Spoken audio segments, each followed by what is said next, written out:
오늘은 하나님의 성교라고 하는 관점에서 세 가지 정도 살펴보려고 합니다. 먼저는 하나님의 성교라고 하는 이 단어를 우리가 좀 이해할 필요가 있습니다. 이 단어는 처음부터 있었던 단어는 아니고 20세기 후반 들어서 성교적 관점에서 바라볼 때에 하나님의 성교라고 하는 이 개념을 가지게 되었습니다. 고전적인 의미에서 보면 성교라고 하는 것은 교회에 크게 보면 한 세 가지 정도의 기능을 가지고 있는데 그 기능 중에 하나 정도로 이렇게 늘 생각했었습니다. 예를 들면 교회 기능에는 예배드리는 것, 그리고 교육, 양육하는 문제, 세 번째는 선교와 그리고 봉사, 이런 영역으로 크게 세 영역으로 나눌 수 있는데 그 세 영역 중에 하나로서 선교를 생각을 했습니다.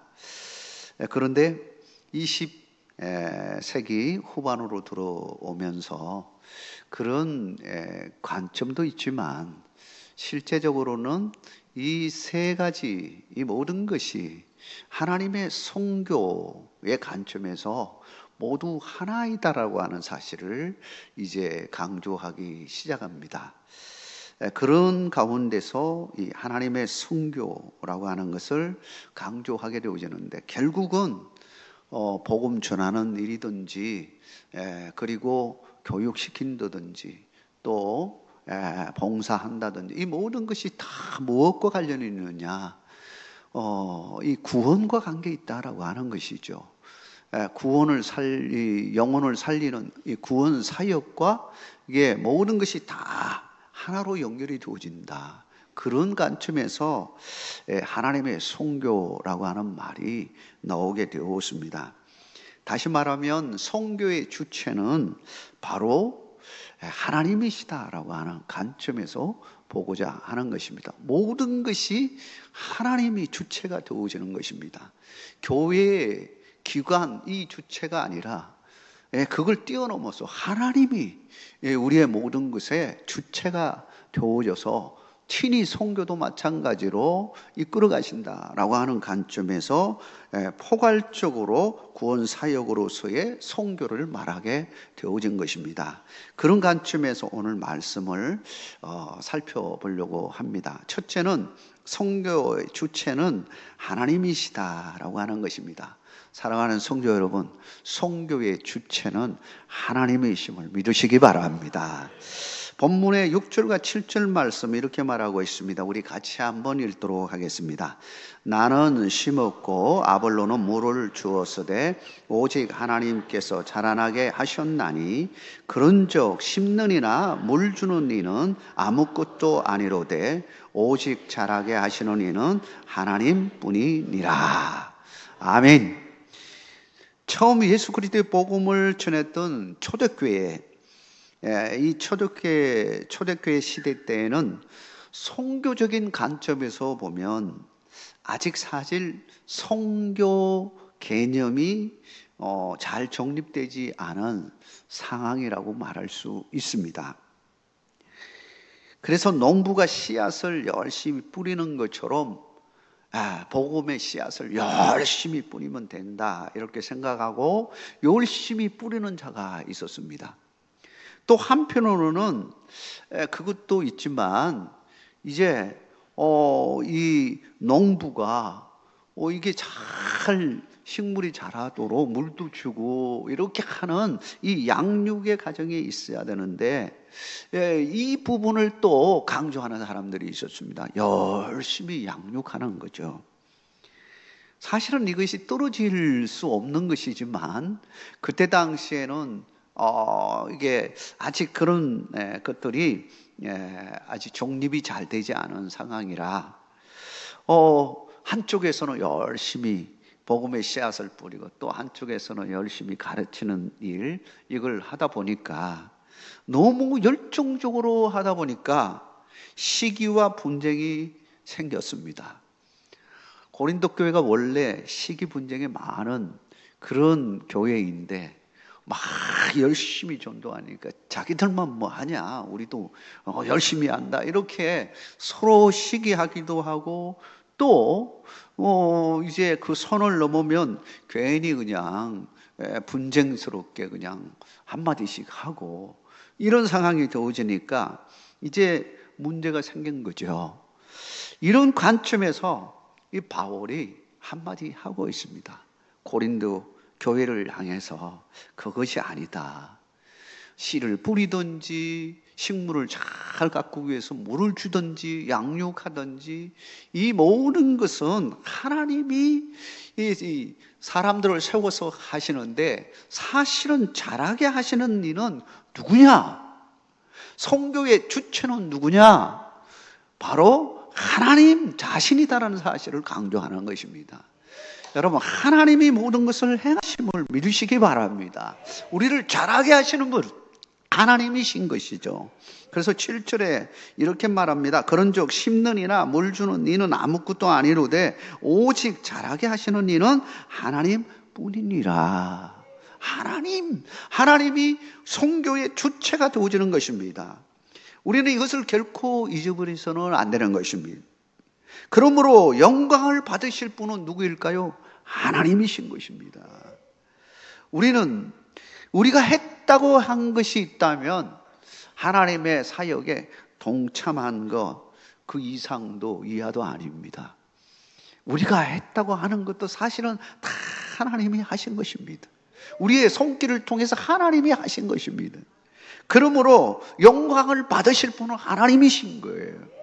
이번에 가서 우리 김용준 선교사님, 윤나리 선교사님을 만나면서 다시 한번 그런 것을 깨닫게 되었습니다. 우리 김용준 선교사님이 처음에 어디로 선교지로 정하고 갔냐면 베트남으로 갔습니다.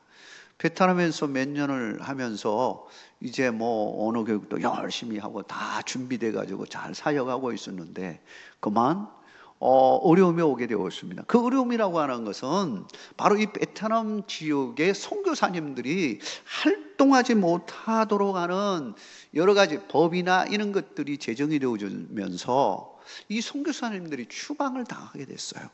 그동안 열심히 잘 준비해서 이제 막 열매를 맺어갈 그런 찰나에 이제 나가야 하는 이 어려움, 얼마나 그냥 가슴 아픈 일입니까? 그래서 어디를 갈까 하다가 이 캄보디아로 가게 되었습니다.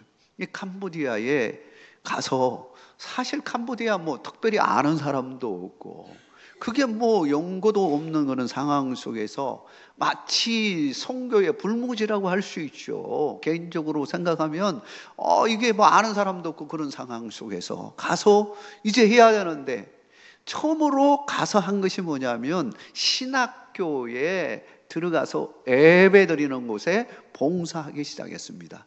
우리 선교사님이 드럼을 아주 잘 쳐요.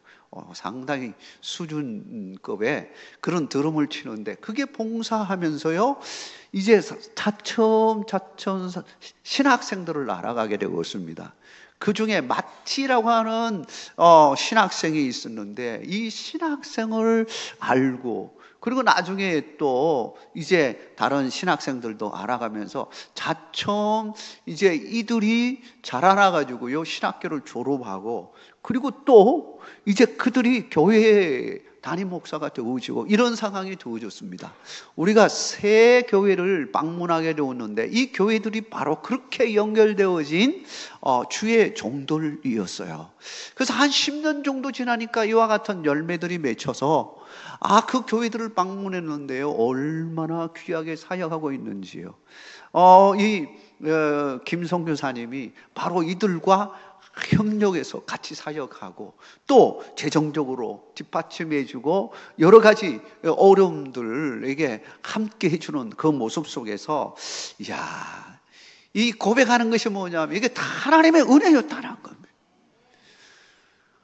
정말 생각해보면 하나님의 은혜가 아니었으면 아무런 연구도 없고 그런 곳에 그냥 보내셔가지고 일을 여기까지 오게 하신 건 전적으로 하나님의 은혜였다는 거죠.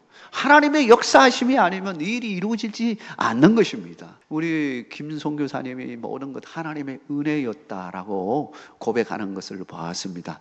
마찬가지입니다. 우리도 모든 것이 우리의 선교의 주체 되신 하나님이 행하셨기에 영광을 받으실 분은 하나님인 줄 믿으시기 바랍니다. 이 두 번째는 선교는 동력으로 이루어진다 라고 하는 것입니다. 그래서 오늘 본문의 8절과 9절에 이렇게 말합니다. 우리 같이 한번 읽어보겠습니다. 심는 이와 물 주는 이는 한 가지이나 각각 자기가 일한 대로 자기의 상을 받으리라. 우리는 하나님의 동력자들이요 너희는 하나님의 밭이요 하나님의 집이니라. 이 말씀에 보면 바울은 씨 뿌리는 자나 물 주는 자나 모두가 하나님의 선교를 감당하는 동력자라고 하는 사실을 강조하고 있습니다. 우리 여기서 우리라고 하는 것은 바울을 비롯한 아볼로나 여러 동력자들이 있었죠. 이 동력자들을 다 가르쳐서 우리는 동력자입니다라고 하는 것을 강조하는 것이죠. 하나님의 선교 주체는 하나님이라고 말씀하셨습니다. 하나님이 이 하나님의 선교 구원의 역사를 이루기 위해서 주의 종들을 부르시고 서로 주의 종들과 함께 하나님께서 동력하도록 하신 겁니다. 그리고 선교사님들끼리도 서로 동력하도록 한 겁니다. 하나님의 사업에 하나님이 우리를 동력하도록 부르셨을 뿐만 아니라 부름을 받은 이 성도들, 동력자들이 서로 또 함께 힘을 모아서 동력하도록 하셨다라고 하는 것이죠. 그런 의미에서 하나님의 일은요 혼자 할 수 없는 겁니다. 동력을 이루어서 하는 것입니다. 교회 속에서도 너무나 다양하잖아요. 성격도 다르고 위치도 다르지만 그러나 함께 동력함으로 큰 힘을 가질 수 있지 않습니까? 우리가 이 손을 보더라도 이 손 깍지로 이렇게 끼면요 그냥 떨어져 있으면 그냥 어떻게 됩니까? 그냥 힘을 못 씁니다. 이렇게 딱 깍지를 껴야 힘을 쓸 수 있는 거죠. 안 떨어집니다. 결코 이게 안 떨어지게 돼 있죠. 딱 끼면요. 그러나 이거 자세히 보면요, 이 장점을 가진 것이 단점을 가진 자를 싹 이렇게 서로 감춰주고 딱 얽어 매면요, 이렇게 끼게 되어 있는 거죠. 마찬가지로 하나님께서도 성격도 다르고 여러 가지 되어 있지만 그러나 하나님께서 서로 동력하게 하소서 힘을 발휘할 수 있도록 하신다라고 하는 것입니다. 그런 의미에서 보면 바울과 바나바 뿐만 아니라 그 후에 바울이 여러 동력자 디모데, 마가, 요한 등 많은 동력자들을 두고서 함께 사역한 것을 보게 되어줍니다. 이 사역자들이 서로 동력함으로 엄청난 일을 해내게 되었던 거죠. 뿐만 아니라 교회와 교회들이 협력해서 또 엄청난 일을 하게 되어줍니다. 안디옥 교회가 있었던 것은 예루살렘 교회가 있었습니다. 이제 예루살렘 교회가 안디옥 교회를 많이 도와줬고 나중에는 안디옥 교회가 오히려 커가면서 예루살렘 교회를 또 도와주는 것을 보게 되어줍니다. 그리고 바울이 안디옥 교회에서 선교를 파송을 받아가지고 쭉 선교하는데 처음에는 아시아권으로 가서 선교를 하면서 중심이 되는 에베소 교회에 이제 복음의 씨앗을 뿌렸더니 거기서 자라난 사람들이 교회를 든든히 세우게 되어줍니다. 그리고 또 이 복음이 어디로 가느냐? 바울이 이제 그리스 쪽으로 넘어가게 되죠. 아시아권으로 넘어갑니다. 빌립, 고린도 교회, 그 앞서서 데살로니가 교회도 있었고요. 이런 교회들을 가서 교회를 개척하고 이제 또 거기에 목회자들을 파송시켜 가지고 일을 감당하는 데 있어서 이 에베소 교회나 고린도 교회, 이 교회 두 교회가 서로 대륙은 다르지만 엄청나게 협력하게 되어지고 그리고 그 교회들을 통해서 또 다른 교회들을 돕게 하고 하는 것을 보게 되어줍니다. 이 협력한 관계에 있었음을 알 수 있습니다. 성도 간에도 협력해야 되고 교회 간에도 협력해야 되고 이제 파송을 받은 그 선교사님과 본교회와 협력 관계에 있어서 서로 사역할 때 하나님은 더 크게 놀라운 방법으로 일으키는 것을 보게 되어지는 것입니다. 그런 점에서 우리 교회가 선교사님들을 지원하고 기도하고 협력하는 거 얼마나 중요한지 몰라요. 여러분 자부심을 가지시기를 주의 이름으로 축복합니다.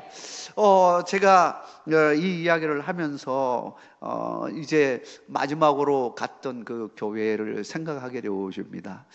그 교회에 이제 갔을 때에 그 목회자님들이 이야기하는 것을 제가 들었는데요.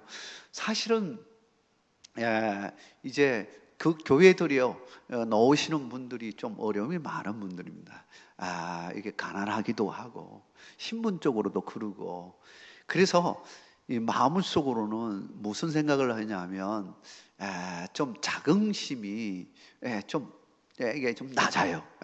자부심이나 자긍심이나 이런 것들이 낮은 그런 분들이었는데, 우리 한국에서 이제 교회에서 와가지고 막 이게 뭐 축복해주고 또 선물도 주고 마을에 전도도 하고 그랬더니요, 이분들이 예수 믿는 거 자부심을 가지게 됐다는 거예요. 그래서 이게 참 중요한 일이구나라고 하는 생각을 하게 되었습니다. 그분들이 전도하는 걸 이제 전도 그냥 개인적으로 하려고 하면요, 좀 잘 사는 집이나 이런데 들어가기가 좀 그렇다 그래요. 머뭇거리기도 하고요. 그런데 우리 한국에서 온 선교팀들이 막 같이 그냥 전도하고 이렇게 하는 모습 보면서 자기들도 스스로 그냥 자부심을 가지게 되었다, 이런 고백하는 것을 제가 들었습니다. 사랑하는 성도 여러분, 우리가 이 일이 참 중요하다는 것을 우리가 다시 한번 생각하고 우리 선교사님들을 위해서 기도하는 일과 협력하고 후원하는 일에 우리 모두가 동력을 이루어서 크게 하나님 나라의 구원의 역사에 모두가 참여하는 놀라운 축복에 함께하기를 주의 이름으로 축복합니다. 세 번째는요, 궁극적으로는 선교는 교회를 세우는 것이다 라고 하는 것입니다. 오늘 본문의 9절에서 11절 말씀에 이렇게 말합니다. 우리 같이 한번 읽도록 하겠습니다. 우리는 하나님의 동역자들이요 너희는 하나님의 밭이요 하나님의 집이니라. 내게 주신 하나님의 은혜를 따라 내가 지혜로운 건축자와 같이 토를 닦아두매 다른 이가 그 위에 세우나 그러나 각각 어떻게 그 위에 세울까를 조심할지니라. 이 닦아둔 것 외에 능히 다른 틀을 닦아둘 자가 없으니 이 틀은 곧 예수 그리스도라. 아멘. 여기서 보면요, 너희는 하나님의 밭이요 하나님의 집이니라 말하고 있습니다. 여기서 너희는, 이게 고린도 교회에 준 말씀이기 때문에 고린도 교회 성도들을 이야기하는, 더 나아가면 그 성도들이 모인 것이 뭡니까? 교회이죠. 너희는 하나님의 밭이요 라고 했을 때 이 밭은 바로 교회를 의미하는 것입니다. 하나님의 교회, 하나님의 밭이라고 하는 것을 말하고요, 집도 마찬가지입니다. 너희는 하나님의 집, 교회임을 이야기하는 것입니다. 똑같은 이제 교회를 상징하는 두 가지이지만 밭이라는 것과 집의 의미가 굉장히 구별되는 것을 보게 됩니다. 밭이 왜 밭이라고 했을까? 교회를 왜 밭으로 설명했을까? 이거는 예수님의 이 비유 가운데 우리의 마음의 밭에 대한 비유를 한 것이 있었죠. 그걸 생각해 보면 쉽게 이해가 가리라 생각합니다. 교회 속에는 여러 밭이 있을 수 있죠. 그리고 우리가 복음을 전하는 그 지역에 이 토양이 있을 것입니다. 각 교회마다 특별히 캄보디아라고 하는 토양이 있죠. 그런 면에서 보면 이 캄보디아는 사실 만나는 사람마다 굉장히 이 호의적이었음을 보게 되어졌어요. 굉장히 따뜻하게 맞이해요. 어떤 나라에 가면요, 얼굴이 참 어두운데 여기 이 캄보디아 사람들은 굉장히 밝더라고요. 그래서 뭘 우리가 주면요, 그냥 오토바이 타고 가더라도 그냥 스탑해가지고요, 이렇게 맞이해 주면서 그걸 받으시고 우리가 대화를 나누면 이게 들어주고요.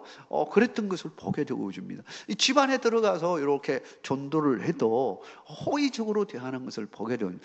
그래서 마음의 밭이 참 좋구나 그런 생각을 했어요.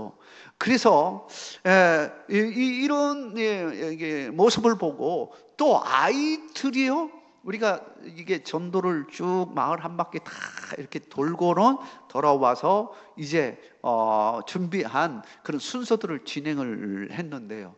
아이들이 막 모이기 시작했어요. 그 아이들을 보니까요, 이야, 앞으로 미래가 보이더라고요.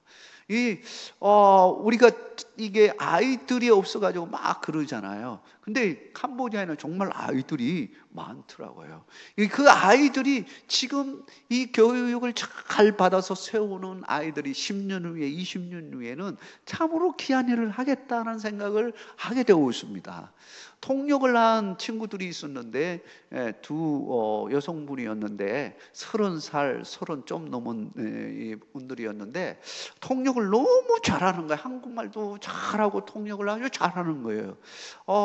그러면서 이와 같이 우리 아이들이 믿음 안에서 잘 자라나서 앞으로 크게 쓰임 받으면 좋겠다, 그런 비전을 가지게 되었습니다. 우리가 캄보디아를 위해서 기도할 때 그 뿌린 씨앗들이 30배, 60배, 100배의 열매가 맺히는 놀라운 부의 역사가 일어나게 하여 주시옵소서 하고 기도해 주시기를 바랍니다. 그리고 이제 비유 가운데 건축이라는 말을 쓰고 있습니다. 집, 하나님의 집이라고 했죠. 집은 건축물에 있어서 이 밑에가 굉장히 중요합니다. 이 반석 위에 집을 지으라 예수님도 말씀을 하셨는데, 이 반석이 뭘까요? 바로 예수 그리스도의 복음 아니겠습니까? 궁극적으로 예수 그리스도라 그 터는 이렇게 말씀하고 있지 않습니까? 그러니까 복음 전하는 이 일만큼 정말 중요한 것이 없는 겁니다. 우리가 왜 복음 들고 캄보디아로 갔겠습니까? 결국은 복음을 전함으로 말미암아 그 기초 위에 뭘 세우려고 하는, 교회를 세우는 겁니다. 근데 제가 교회, 그냥 눈에 보이지 않는 교회, 영적인 교회도 있지만은 이렇게 보면서 뭘 생각했냐면, 건축이 교회가 굉장히 중요한 역할을 하구나 생각을 했습니다. 왜냐하면 아이들이 모이려면 모임의 장소가 필요한 거죠. 회당이 왜 생겼습니까?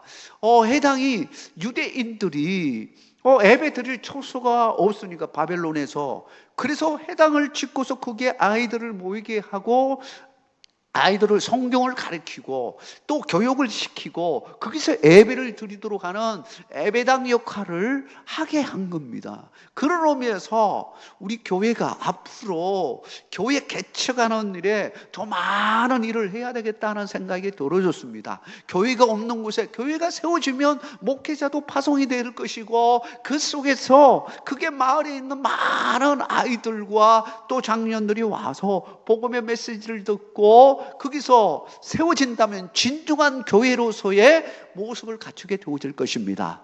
우리 교회가 앞으로 할 일이 참 많다는 생각을 하게 되었습니다. 우리가 꿈을 가지고 이 일에 하나님의 선교, 하나님의 선교의 주체가 되신 하나님을 의지함으로 우리 교회가 더 많은 일들을 감당하는 우리 모두가 되기를 주의 이름으로 축원합니다.